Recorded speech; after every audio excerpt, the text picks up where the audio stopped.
Surgery बहुत ही अच्छे से सक्सेसफुली हो गई। डिफ़िकल्ट सर्जरी थी, काफ़ी प्रिसिशन वाली सर्जरी थी।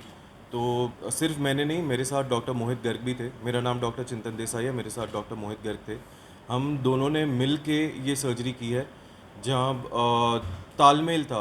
अगर मैं असिस्ट करवा रहा हूँ, वो सर्जरी कर रहे हैं, और फिर मैं कर रहा हूँ तब वो थोड़ा असिस्ट करवा रहे हैं। तो वो तालमेल के साथ, प्रिसिशन के साथ ये सर्जरी की गई, और ऊपर वाले की दया से ये बहुत अच्छे से हो गई, बहुत सक्सेसफुली हो गई। उत्तराखंड की पहली सर्जरी है। हमने ये सर्जरी यहाँ पर उत्तराखंड में पहली बार की है लास्ट 5 साल में। तो पेशेंट जब तक ठीक है, उनकी सर्जरी सक्सेसफुल हो गई, और उनको जब तक फ़ायदा मिलेगा उसे, तब तक हम संतुष्ट हैं उससे। किस तरह से ये सर्जरी हुई सर, पूरी की पूरी, और क्या होती है ये सर्जरी जो पहली बार? तो ये सर्जरी बेसिकली पर्दा होता है आँख में, जो सबसे पीछे की तरफ होता है। तो आँखों का पर्दा जब अपनी जगह से हिल जाता है, उसको रेटिनल डिटैचमेंट बोलते हैं। तो रेटिनल डिटैचमेंट की सर्जरी थी, पर नॉर्मल जो टेक्निक्स है रेटिनल डिटैचमेंट की सर्जरी, वो इन पेशेंट में काम नहीं आ सकती थी, क्योंकि इनकी आईबॉल जो होती है, मतलब आँख जो है, वो ज़रूरत से ज़्यादा लंबी थी। जो नॉर्मल एक एवरेज साइज़ होती है, उससे बहुत ज़्यादा लंबी थी, और पीछे से कर्वेचर बहुत ज़्यादा था। तो अंदर वाली सर्जरी जो हम नॉर्मली करते हैं, उसके साथ साथ उनको एक एक्स्ट्रा सपोर्ट की ज़रूरत थी, जो एक मैक्युलर बकल के रूप में टाइटेनियम का एक बकल होता है, वो हमने इम्प्लांट किया, जिससे उनकी आईबॉल की साइज़ हमने छोटी की, ताकि वो पर्दा सही तरीके से जुड़ जाए। सर क्या इस तरह रेयर नहीं बोलूँगा मैं, होती है काफ़ी, लेकिन इसका इलाज थोड़ा रेयर है। सब जगह ये सर्जरी होती नहीं है।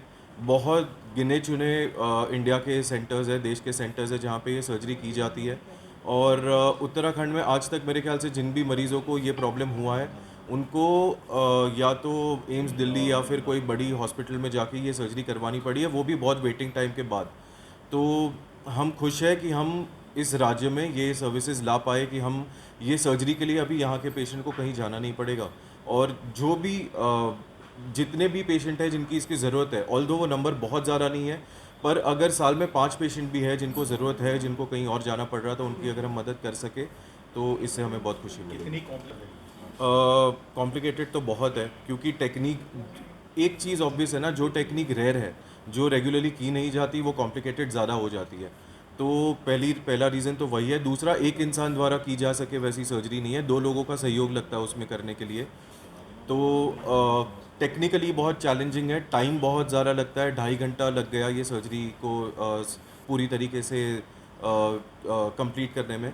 और कॉस्ट की अगर बात करें, तो जो इम्प्लांट है, जो स्पेशली, क्योंकि मटेरियल जो इम्प्लांट का है टाइटेनियम का है, बाकी अलग इम्प्लांट्स भी मिलते हैं, लेकिन उसमें इन्फेक्शन की वगैरह की रेट्स थोड़ी ज़्यादा होती है।